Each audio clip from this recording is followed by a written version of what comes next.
تفاوت بین خانم‌ها در آلمان و تایلند چیه؟ چرا هر سال هزاران مرد به تایلند سفر میکنن؟ خیلیشون عاشق میشن، همونجا میمونن، ازدواج میکنن و حتی خانواده تشکیل میدن. آیا واقعا خانم‌های تایلندی متفاوت هستن یا فقط یک تصور اشتباهه؟ تو این ویدیو میخوام تجربه شخصی خودم رو براتون تعریف کنم. با من همراه باشید.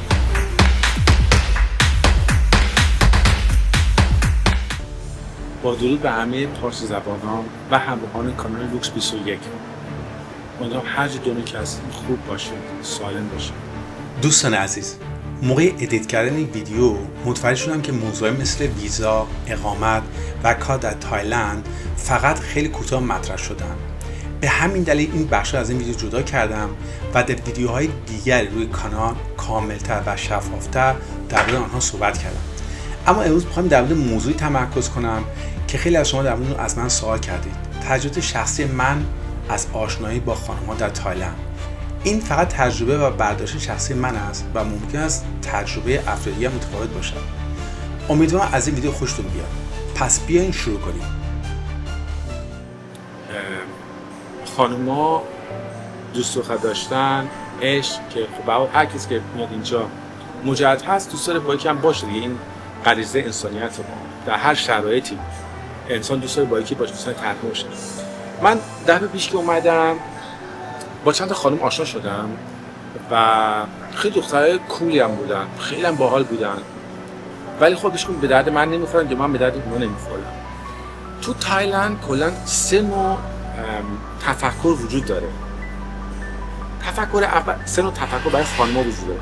تفکر اول خانم‌ها اینه که میگن که من دوستم با یه خارجی، منظور با مرد خارجی اصلا نه با کلا، من دوستم با یه مرد خارجی دوست بشم چون مرد خارجی رمانتیکن، خیلی مؤدبن، خیلی مهربونن، خیلی حواسشون هست، در رو وا میکنن، بشین بعد آب میارن، مثلا کیفش سنگ کیفی میگیرن، خرید میکنین، کمک میکنه، خب پول بیشتر هم در میاره، بیشتر هم هست و بعد کادو میخره فلان میخره.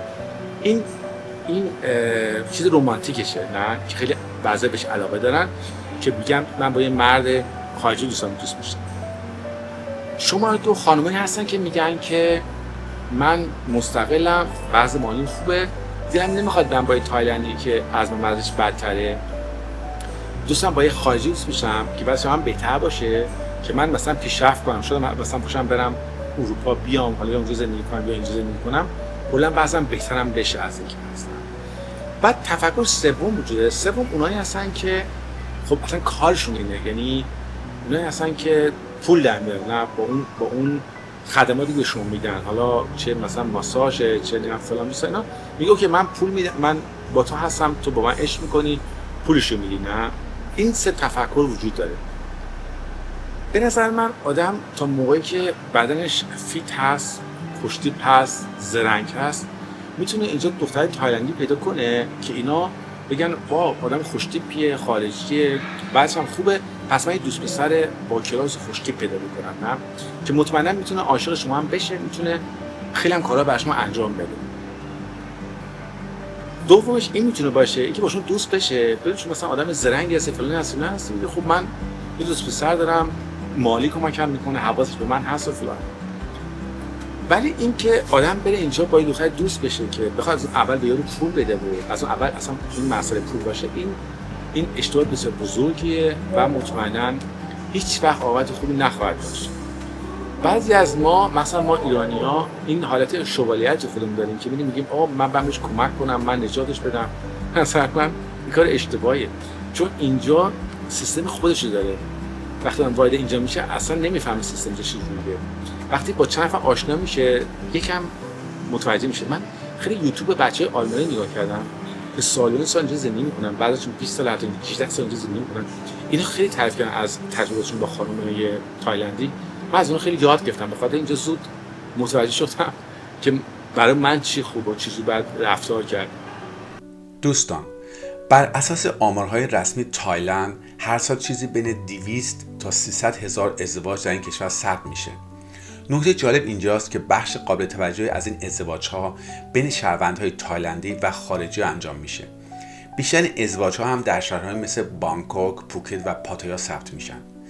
این موضوع واقعیت مهمی رو به ما نشون میده. تشکیل خانواده در تایلند برای خیلی از خارجی‌ها فقط یک فکر و رویا نیست، بلکه اتفاق رو به رشده. اما این آمار یک پیام مهم دیگه هم دارن. این اعداد نشون میدن که خیلی از مردان خارجی فقط برای تفریح یا یک آشنایی کوتاه مدت به تایلند سفر نمی‌کنن. تعداد زیادی از اونها با هدف پیدا کردن شریک زندگی، ازدواج و ساختن آینده مشترک وارد کشور میشن. جالبه بدونید که این موضوع فقط به تایلند محدود نمیشه. در کشورهای مثل فیلیپین، ویتنام هم هر سال هزاران ازدواج بین‌المللی ثبت میشه. به نظر میرسه در سالهای اخیر تعداد بیشتری از مردان در کشورهای غربی به دنبال ساختن خانواده و تشکیل زندگی مشترک در کشور شرق آسیا هستند. حالا سوال اینجاست، دلیل این تغییر چیه و چرا روند هر سال پررنگ‌تر میشه؟ در بسیاری از نظرسنجی‌ها و گزارش‌ها مردانی که با زنان تایلندی، ویتنامی یا فیلیپینی ازدواج کردند معمولاً به چند نکته مشترک اشاره می‌کنند. آنها میگویند احساس احترام بیشتری در رابطه دارند. زندگی خانوادگی برای طرف مقابل اهمیت بالاتری دارد و رابطه زن و مرد کمتر به رقابت و بیشتر به همکاری شباهت دارد. این جمله واقعا خیلی جالبه. البته این به این معنا نیست که همه خانم‌ها در غرب یکسان هستند و یا همه خانم‌ها در آسیا شبیه هم فکر می‌کنند. چنین قضاوتی درست نیست.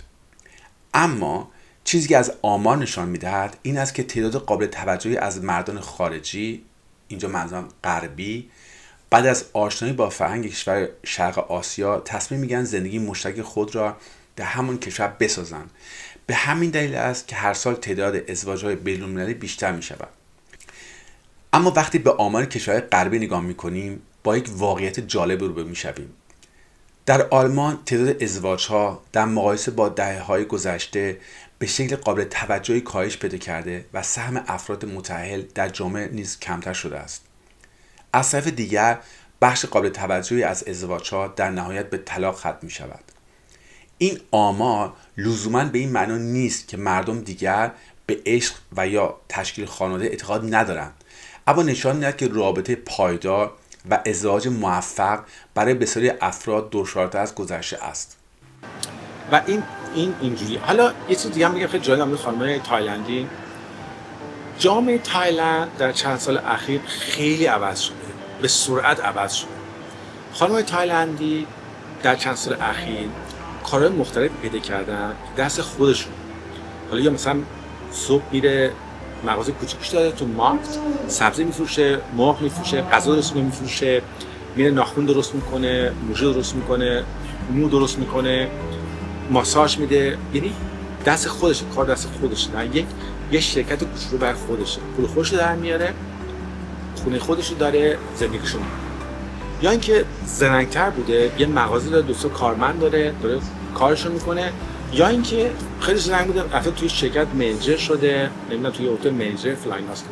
این گروه خانوما نمیخوان دیگه اون ترادیشنی که داشتن که بیا من برم کار کنم، بیام شب غذا درست کنم، اینا پای شوهرم باش بشورم و شوهرم بیاد امر کنه من انجام بدم. اینو دیگه نمیخوان. به خاطر همین این خیلی با مرد تایلندی به هم نمیخوره. مرد تایلندی هم هنوز اون ترادیشن خودشون دارن، مثل خیلی مردای ایرانی که هنوز اون چیز قدیمی رو دوست دارن. اینا دوست دارن هنوز این زنه مثلا کارش هم بکنه، زود بیاد خونه، غذا درست کنه، آماده منتظر این باشه، این هم میاد. حالا مثلا اون یه پولی هم خرج کنه نکنه، این زنه همه خدمات هم بهش بده، که این دیگه این نمیتونه این کار انجام شه. یعنی خیلی دیگه اینو نمیخوان. من با تعجب با خیلی خانم‌ها آشنا شدم که اینا 4 سال 5 سال مجردن، خانم خوش‌رو زیبا با کارهای باحال. من بخوام آشنا شدم چون یه سالمندش مثلا اونجا مام بزنم باشه آشنا شدم، دیدم یه سالمندی داره، یه دونه سال ماساژ هم داره. بعد ما هم دوست شدیم، من برد گردون اینا، دیدم 7 سال مجرد این خانم. من با یه مرد آشنا شدم که حداقل اصلا وضعش بهتر باشه، خوش‌تیپ باشه، زرنگ باشه. من نمیخوام با یه تایلندی دوست بشم. اینکه من با یه مرد تایلندی میخوام دوست بشم با خیلی‌ها من دیدم. بخش اینجا موزیک شروع شده. من اینجوری زندگی میکنم، شب از ساعت 8 نشونم موسیقی داشتم. یادم رفته بود. اونجا سال خوب بشنوه. بعد من با خیلی خانم دیگه آشنا شدم. اونجا که من ماساژ میرفتم با خانم آشنا شدم، رفتم قهوه خوردیم، گفتم من 4 سال تنهام و نمیخوام. با مرد تایلندی باشن. خیلی خانمای اینجا مجردن و میگن من با مرد تایلندی نمیخوام دوست بشم. حالا آدم میتونه بگه این خوب میتونه بده، من باهاش کاری ندارم. به حال اینجا خیلی خانمایی هستن که نه خرابن نه بدکارن نه خدمات سکس میدن و دوست دارن با یه مرد خارجی باشن. این هست، خیلی زیاد هم هست. وبسایت‌هایی هم هست، اپ‌هایی هم هست که آدم میتونه اونجا خودشو اونجا شریک اون کانال باشه، شریک اون اپ بشه و با این خانم‌ها آشنا بشه. یعنی که میتونید اینجا برین آشنا بشین. نه که اینم هست. توی پاتایا که مرکز شهر هستش، به نظر من خیلی شانس کمی وجود دارن با یه خانم سالم که این کاری نیست دوست بشه. حتی اونایی که این کار ندارن اونام سالم. ببخشید من اشتباه گفتم. مثلا که با این خانمایی که خدمات میده آدم نخواد دوست بشه. تو پاتایا شانسش خیلی کمه. چون اونجا اصلا میان برای این کارشون باید صحبت کنی از شهری که اومده، از روستایی که اومده برای این کار میخوام پول در بیارن. اونجا این چیز عاشقی و فیلم‌های هندی کار نداره، نه. اونجا مسئله پوله. ولی تو بانکوک خیلی خانم‌ها هستن که وضعشون خوبه، همش خودشون میدن، بعد دنبال یه مردم میگن که دوست پسر بشن، بعد مثلا ازدواج کنن. من دفعه اولی که اومدم تایلند با چند خانم آشنا شدم، دیدم اونا به درد من نمیخورن. برگشتم توی اپی رفتم، چون اپی با دو خانم تایلندی آشنا شدم. با جفتشون خیلی صحبت کردیم، چات زدیم، با ویدیو اینا خیلی سنگین و اینا. من اومدم با جفتشون دیدار کردم، با یکیشون دوست شدم. چند روز با هم هستیم و دیگه برام خیلی رابطه خوبی هم با هم داریم و قراره من برم آلمان کار میکنم، برگردم ایشون یه خونه ببینه، با هم بریم یه خونه رو بگیریم زندگی کنیم. حالا آیا این میشه یا نمیشه هیچ کی نمیدونه، چون تو سنی که من اصلا انقدر تجربه دارم مثل شماها آدم نمیدونه فردا صبح بیدار شه چی پیش میاد. ولی اینی که میخوام بگم اینی که اصلا ایشون منیجر هستن توی شرکتی مال کسمتیکه، مثلا لیفتینگ میکنن، لیزر میکنن فلاینا. این منیجر اونجاست، یه حدود 15 تا خانم هستن برای این کار میکنن. این باید هر ماه یه بودجه رو بیاره برای این شرکت، بخاطر این کار خیلی سختی هم داره اینا. و وقتی با هم آشنا شدیم من دیدم واو دختر خوشگل نازیه، ولی خیلی هم چیزه، خیلی هم سفت اون کاری که انجام میده فلان، یعنی خیلی رو پای خودش میده. من این خیلی خوشم اومد. در مورد خانم تایلندی من میخوام بگم فرق خانم تایلندی و فرق خانم آلمانی. خانم آلمانی بسیار خوب و عزیز و گرامی هستن، خانم تایلندی هم همینجور، ولی یک فرق داره. خانم آلمانی در چند سال اخیر به نظر من بسیار مردونه شدن، بسیار مسکولین شدن. وقتی با خانم آلمانی میرید صحبت میکنی، اگه بالای 30 سال باشه یه چیز مردونی تو خودش داره، یه سفتی داره، یه سنگینی داره. اون لطافت اینا دیگه نداره تو اون سیستمی که بزرگ شد زندگی کرده. اگه کلم به بالا که دیگه خب هیچ ازاده کرده جدا شده، به حال همه چیز سخت نه. خانم تایلندی شما آشنا میشین ایشون ممکن 45 سال پیش مثل دختر بچه باید رفتار میکنه، اصلا خیلی زنونه، خیلی دخترونه. من دفعه اولی که اومدم اصلا تعجب میکردم. اگه گفتم چند سال میگم من 42 سالم، من برام مثل دختر 24 ساله رفتار میکرد. این من تو آلمان بزرگ شدم و این خیلی بر من جالب. این من خیلی اون علاقه منو بسیار زیاد کرد نسبت به خانم‌های تایلندی و این خیلی بر من جالبه که اینا با اینکه مثلا منیجر یه شرکتی هست اونجا سنگین و صفت باشه، وقتی با من مثل دختر بچه است یه حرکات بعضی میکنه، من بهش میگم من تو بچه‌ای. میبینم این چیه دیگه، این طرز تفکرش نه دوست وقتی با من باشه مثلا یه دختر بچه باشه. نه اینش خیلی جالبه به نظر من برای مردا، چه مردای اروپایی چه مثلا ما که من خودم ایرانی هستم تو بزرگ شدم، خیلی احساس قشنگی با آدم میدن این دختر بودنشون و خیلی هم علاقه دارن که ماها مثلا بله این زنونه بودن، این دختر بودن این دختر تایلندی خیلی جالب هست و به نظرم برای کسایی که مثل من از اروپا میان به اون سختی اروپا عادت کردن خب خیلی براشون جالب هستش. این از خانمای تایلند.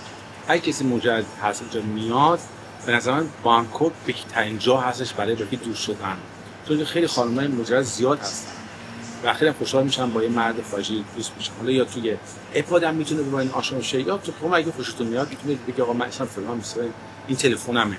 مطمئنا یه ذره خجالتی هستن، مطمئنا یه ذره بیشتر وقت میخوان، ولی خب به نظر من انسانی که چیزی میخواد وقتی یه راهی ببینه که براش یه امکان وجوده، خب اونو برمی‌داره دیگه، طبیعی هر انسان اینجوری هست. اما وقتی به آمار کشور غربی نگاه میکنیم با یک واقعیت جالب روبرو میشویم. در آلمان تعداد ازدواج‌ها در مقایسه با دهه‌های گذشته به شکل قابل توجهی کاهش پیدا کرده و سهم افراد متأهل در جامعه نیز کمتر شده است. از طرف دیگر بخش قابل توجهی از ازدواج‌ها در نهایت به طلاق ختم می‌شوند. این آمار لزوماً به این معنا نیست که مردم در غرب دیگر به عشق یا تشکیل خانواده اعتقاد ندارند، اما نشان می‌دهد رابطه‌های پایدار و ازدواج موفق برای بسیاری از افراد دشوارتر از گذشته شده است. یک آمار جالب و در این حال نگران کننده هم وجود داره. در حال حاضر بیشتر از 40% از خانواده‌های آلمان را خانواده تکی تشکیل میدهند. یعنی میلیون‌ها نفر به تنهایی زندگی میکنند و این اعداد در سالهای اخیر مدام در حال افزایش بوده.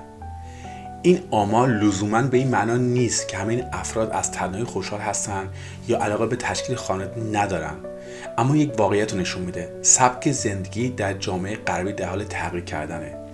فشار کاری، هزینه‌های زندگی، تغییر ارزش اجتماعی و تجربه‌های ناموفق در رابطه باعث شده افراد بیشتری زندگی مجردی رو انتخاب کنن یا مدت‌های طولانی‌تری تنها بمونن. شاید به همین دلیل باشه که امروز خیلی از افراد بیش از گذشته به دنبال آرامش، صمیمیت و یک رابطه پایدار هستند. چیزی که پیدا کردنش برای بسیار از مردم در غرب سخت‌تر شده است.